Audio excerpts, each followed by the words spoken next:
Hello everyone, myself Shahnawaz, Biology Department, St. Joseph PU Science College, Vijaypur.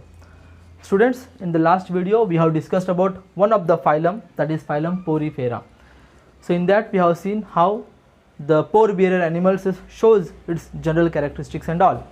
So in today's video we are going to discuss one more phylum from the animal kingdom, that is phylum Coelenterata, which is also considered as what? Cnidaria. Students, in this phylum basically we are going to study that what are the important and general characteristics of Coelenterata.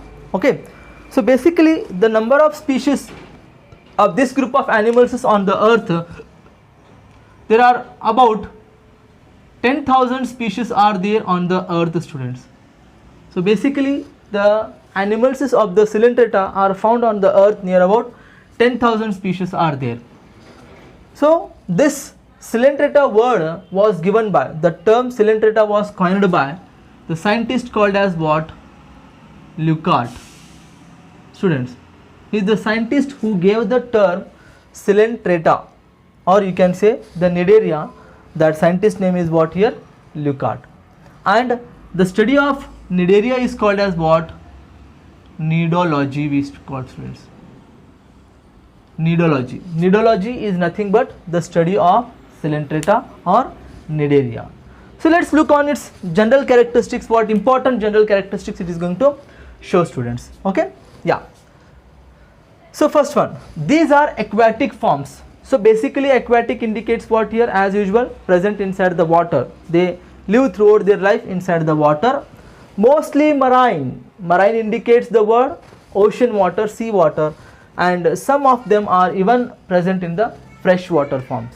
So freshwater forms are the water bodies, basically we can say lakes, rivers, ponds. Okay, these all are considered under the freshwater forms. So moreover, Coelenterata are going to be considered as what? Aquatic. They may be marine or freshwater forms. They may be solitary, students. The word you just concentrate here, solitary, and they may be here colonial. Students, solitary, the word indicates what here? They are basically going to live single. Means they usually prefer to live single, alone. They are considered as what here? Solitary. Okay. Whereas colonial means what? The animals which prefer to live in a group. They make their members group and they survive. So solitary living animals examples we can give what here? Hydra. And colonial group means in group living animals we can give the examples what here? Physalia. Physalia is a Coelenterata which is going to prefer to live in a group, colonial.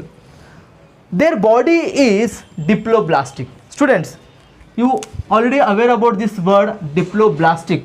Means the body organism is composed of two germ layers, that is outer ectoderm and inner endoderm. As these animals are diploblastic, so ectoderm and endoderm are basically going to present, and they show what? Tissue level of organization. So basically tissue level is considered as what? The body is made up of some number of cells which perform a particular functions inside the body. Okay, so tissue level of organization is going to found. Now in between these epidermis and gastroderm, gastroderm is also considered as what here? Endoderm, because the Coelenterata are what here? Diploblastic in nature. It means the outer what you call epidermis and inner what you call gastroderm, which is epidermis is also called as what? Ectoderm also we can say. So gastroderm is also considered as what here? Endoderm. So in between this epidermis and epidermis and gastroderm, there is a mesoglia is present. So what exactly the word mesoglia here? Mesoglia is a non-cellular jelly-like substance present in between these two layers. So which helps in attaching of these layers to the body, where in between these two layers this non-cellular jelly-like substance mesoglia is present. Okay, now some of them are sessile, others are free swimming. Students, so another biological word here, sessile. Sessile is also called as what? Sedentary. Sedentary means attached to any of the substratum. Basically these group of animals are going to be attached any of the substratum which is going to be present inside the water. It may be anything, rock, wood, logs, anything it may be, they are going to be attached to that. They are considered as what? Sessile. They are not movable from one place to another place. They will be stick to the one place. The best example for sessile Coelenterata are hydra, whereas others are free swimming. Freely swimming means the word only indicating what? These animals can move from one place to another place for in search of food or anything it may be. So they are even some of the animals of the Coelenterata are free swimming. The best example for free swimming animals are what here? Aurelia, jellyfish we can say, Aurelia animals. Okay, they are radially symmetrical. Obviously what students here, phylum Porifera and Coelenterata are moreover going to be considered as what here?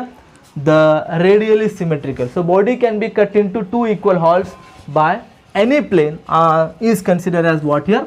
Radial symmetry, students. Now the students here, one more important peculiar characteristics of this group of animal we can see here. That is what here? The name Cnidaria, as we are also saying what Coelenterata are also called as what here? Cnidaria. So the name Cnidaria is derived from, it is been extracted from cnidoblasts, or we can say cnidocytes. So these cells are going to consist of what here? Stinging cells or nematocytes. Stinging cells we call usually, which is going to be present on what? The tentacles of these Coelenterata. So Coelenterata are basically going to show some tentacles. On the tentacles these cnidoblasts or cnidocytes are there. So these cnidoblasts or cnidocytes are containing what here? Stinging cells or nematocytes, students. So this is one of the peculiar characteristics of phylum Coelenterata, students here. So that's the reason the name Cnidaria has come from, because of the cnidoblasts or cnidocytes you can say. So these nematocytes, what we have said, the stinging cell which is present inside the cnidoblasts or cnidocytes, these nematocytes contain what here? Poisonous fluid, students, or they may also consider as what? Hypotoxin. A poisonous substance fluid is there inside this. What is its use, students here? Basically these nematocyte stinging cells helps in what here? Capturing of food, the prey where from their surrounding they are going to be captured. Even they use it for the defense. Suppose if somebody come and fight with or trying to eat this Coelenterata, it will fight with against them. That is called as what? Defense here. And some of them are also these stinging cells or nematocytes, they use for it for locomotion. So they can move from one place to another place. So this is what about the cnidoblasts or cnidocytes we can say. Whereas the digestion is intra or extracellular. Students here, intra extracellular organisms means what? Intra means internally. So if the digestion is occurring inside the cell, it is called as intracellular. If the digestion is occurring outside the cell, then it is called as what? Extracellular we call. So in this way what? Intra extracellular digestion we can observe. Now one more peculiar characteristics we can observe here. This is what the peculiar character. They have central gastrovascular cavity and a single opening mouth. Students, central gastrovascular cavity indicates what? It is a cavity like structure which is going to be present inside the Coelenterata body, where basically this space what it is going to be seen inside the Coelenterata, that is called as what here? Gastrovascular cavity, students. So moreover this gastrovascular cavity is mainly going to help in what? The digestion of the food, as it is intracellular. Okay, so where it is happening inside the cell. So gastrovascular cavity basically helps in what? Digestion of the food, as it contains only a single mouth, students. So only one opening is there. So the animals who have a body plan with only a single opening, such body plan is called as what here? Blind sac. I hope you all know about this blind sac. Blind sac is a body plan where the organism have a single opening as mouth as well as the anus. Okay, so it is present on the hypostome. Hypostome is a part which is exposing, the body part which exposing. So the body part which is exposing, that is hypostome, on that this mouth is going to be present inside the Coelenterata, students. Okay, now body is soft, supported by calcareous calcareous exoskeleton. Students, calcareous is what? Calcium carbonates.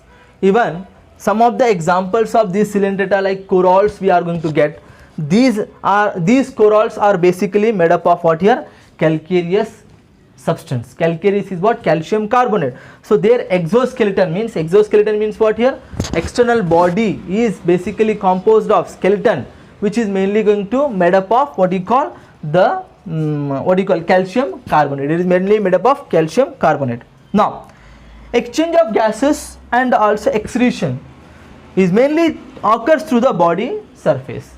Moreover, in these group of animals like Coelenterata, they do not have any specialized organs for the exchange of gases, that is called as what? Respiration, and also for the excretion, okay, removal of waste, in that especially nitrogenous waste what we call. So that process is called as excretion. So in these group of animals the specialized respiratory and excretory organs are totally absent.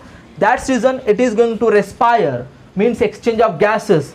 It excrete, means it remove its nitrogenous waste through the body surface. So body surface act as both the organs. So mainly here excretory product is what, students? Here ammonia. Ammonia means the nitrogenous waste which is going to be released by these Coelenterata is what? Ammonia. Such animals are called as what here? Ammonotelic. I think you all aware about this word ammonotelic, students. Okay, so this is what about the some points regarding about the excretion. Now, one more important and very peculiar characteristics we are going to observe here.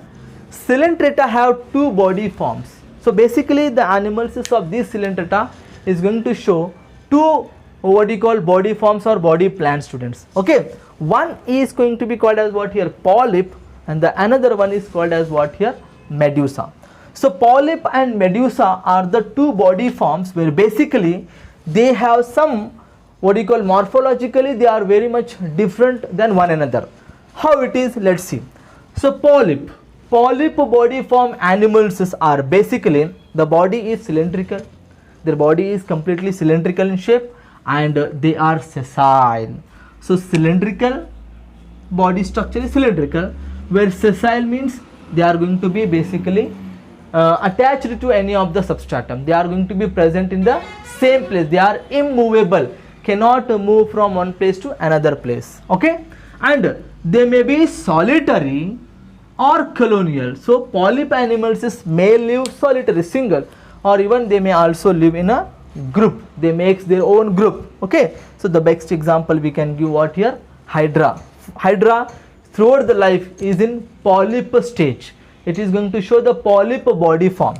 Whereas Medusa is the another body form of the Coelenterata, where the body is umbrella shaped, means the body structure looks like an umbrella, and they are motile. So motile animals are the animals which can move from one place to another place. So motile animals we can usually consider. So they are always solitary and free swimming, as here solitary and colonial are there, but the Medusa animals are always prefer to live single and they are going to be free swimming in the water. Okay, so the example for the Medusa body form animals are what here?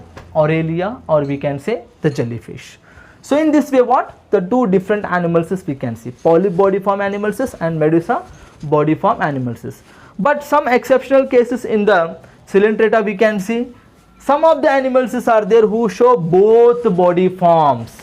In their lifespan, they are basically going to show what? Both body forms. So sometime they will be in the polyp body form and later it will change into the Medusa body form. So this interconversion of polyp to the Medusa, how it is going to happen, see students? Some of the cnidarians are having the alternation of generation. Alternation of generation means what? First they will be polyp, later they will be changing to the Medusa. Okay, so the alternation of generation between polyp and Medusa, sometime polyp to the Medusa and Medusa to the polyp, that is interconversion of polyp and Medusa. So interconversion means what? First if they are in the polyp stage, they will be converting into what? Medusa, and later again they will come to the polyp stage. Like this the cyclic change is going to be happen. So this process is called as what, students? Here metagenesis. Very important word, students, you have to concentrate on this. Metagenesis. Metagenesis is a process where the interconversion of polyp to the Medusa in Coelenterata is called as what? Metagenesis we call. So usually polyp to the medusa, if they are going to change, so polyp to medusa they are changing by asexual method, and from medusa to the polyp they are changing by sexual means of reproduction. So polyp to medusa, if they want to change, they show asexual reproduction, and this asexual reproduction occurs through the budding, okay. And whereas the medusa to the polyp, if they want to change, they will show what here? Sexual reproduction, that is the bifusion of male and female gamete, students. So in this way, what? This is metagenesis, where the animals who show both body forms, that is the best example what here? Obelia. Obelia is going to be considered as what? One of the best example for the polyp and medusa life body form showing animals. Okay. Now, so they reproduce by asexually and sexually. Basically, as we have said, polyp to medusa changing is called as asexual method, and medusa to the polyp changing is called as what? Sexual method. So moreover, these Coelenterata, basically the Coelenterata animals are going to show what here? The reproduction, both asexual type of reproduction by budding process. As the best example for asexual reproduction budding is Hydra. So Hydra is going to show what? Budding process, okay. And the sexual reproduction is what?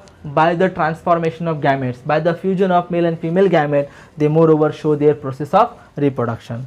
And moreover, development may be indirect, means what? They are going to show what here? Larval stages. So the individual which is going to take birth will not be exactly like its parent, they will be in the larva stage. So that is called as what? If the development takes place through the larva, then it is called as what? Indirect development we call, students. Okay. Now, so this is what about the some important general characteristics of phylum Cnidaria, or we can say the phylum Coelenterata. Let's have a look on the examples of these group of animals. That is what? Physalia, which is also called as what? Portuguese man of war. Adamsia, which is also called as sea anemone. Pennatula, sea pen. Gorgonia, sea fan. And meandrine is brain coral. So in this way, the examples of these group of animals can be seen. Students, I hope you all understood about the important characteristics of the phylum Coelenterata, or we can say Cnidaria. So thank you for watching my videos. Thank you. Thanks a lot.